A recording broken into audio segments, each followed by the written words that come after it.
Like எஸ்கேவையும் சூர்யாவை எப்படி compare பண்ணோம் அப்படின்னா, பராசக்தின்னு ஒரு படம். அந்த படம் புறநானூறு அப்படிங்கிற பேரில் வந்துட்டு சேம் சுதா கொங்கார் அவனுடைய இயக்கத்தில் வந்துட்டு சூர்யா நடிக்க வேண்டியது. இப்போ பாருங்களேன், எந்தெந்த இடத்துலலாம் சூர்யா நோ சொல்லியிருக்காரோ அந்தந்த இடத்துலலாம் சூர்யாவுடைய லைஃப்பில் வந்துட்டு ஒரு செட்பேக் நடந்துக்கிட்டே இருக்குது.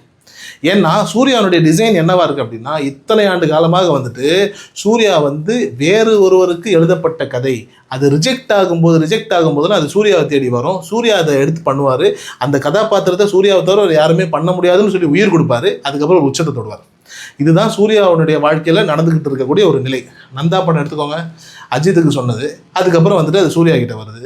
காக்கா அஜித்துக்கு சொன்னது, அதுக்கப்புறம் அது சூர்யா கிட்ட வருது. கஜினி மிரட்டல்னு ஒரு டைட்டிலில் வந்துட்டு போஸ்டர் ரிஜிஸ்டர்லாம் வந்துச்சு. ஆல்மோஸ்ட் அஜித் அண்ட் அசின் பண்ண வேண்டிய ஒரு படம். அது அப்படியே மாறி சூர்யாவுக்கு வருது. கஜினி வந்துட்டு அவர் என்ன பண்ணுச்சுன்றது நமக்கு எல்லாருக்குமே தெரியும். அது மட்டும் இல்லாமல் சிங்கம் படம். சிங்கம் வந்துட்டு விஜய்க்காக சொல்லப்பட்ட கதை. அதுக்கு முன்னாடி 6, 7 இது எல்லாமே விஜய்க்காக ஹரி வந்துட்டு ஒரு விதத்தில் சொல்லப்பட்ட கதை. அது வந்துட்டு ஏதோ ஒரு காரணங்களால் அவங்க செய்யலைன்னும் போது அது எல்லாமே மாறி சூர்யா கிட்ட வந்துக்கிட்டே இருக்குது. சூர்யா அதை எடுத்து பண்ணிகிட்டே இருக்காரு. சிங்கமில் வந்துட்டு இன்றைக்கும் சிங்கமில் தமிழ் சினிமா அப்படின்னு சொன்னால் சூர்யா தான் பார்க்குற அளவுக்கு ஒரு நிலை.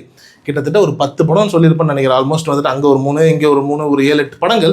இது எல்லாமே அஜித்தும் விஜயும் நடிக்க வேண்டியதாக இருந்த வெவ்வேறு தருணத்தில் இருந்த படங்கள்.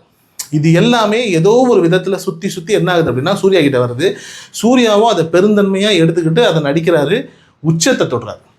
என்னைக்கு சூர்யா அவர்கள் எனக்குன்னு கதை எழுதினா தான் நான் நடிப்பேன், இதுக்கப்புறம் வந்துட்டு இந்த மாதிரியான விஷயங்கள்லாம் வேண்டாம், வெளியில் அப்படி ஒரு விஷயத்த சொல்லவே கூடாது, வெளியில் வந்துட்டு விஜய்க்கு எழுதின கதை எனக்கு வரக்கூடாது, சூர்யாவுக்கு அதாவது அஜித்துக்கு எழுதின கதை எனக்கு வரக்கூடாதுங்கிற மாதிரியான ஒரு நிலையில் என்னைக்கு ஒரு சிறு குழப்பமோ இல்லை அவருடைய டீம் வந்து சொன்னாங்களோ சார் உங்களுக்குன்னே ஒரு கதை எழுதலாம் அப்படின்னு, அன்னையிலிருந்து தான் சூர்யாவுடைய டவுன்ஃபால்.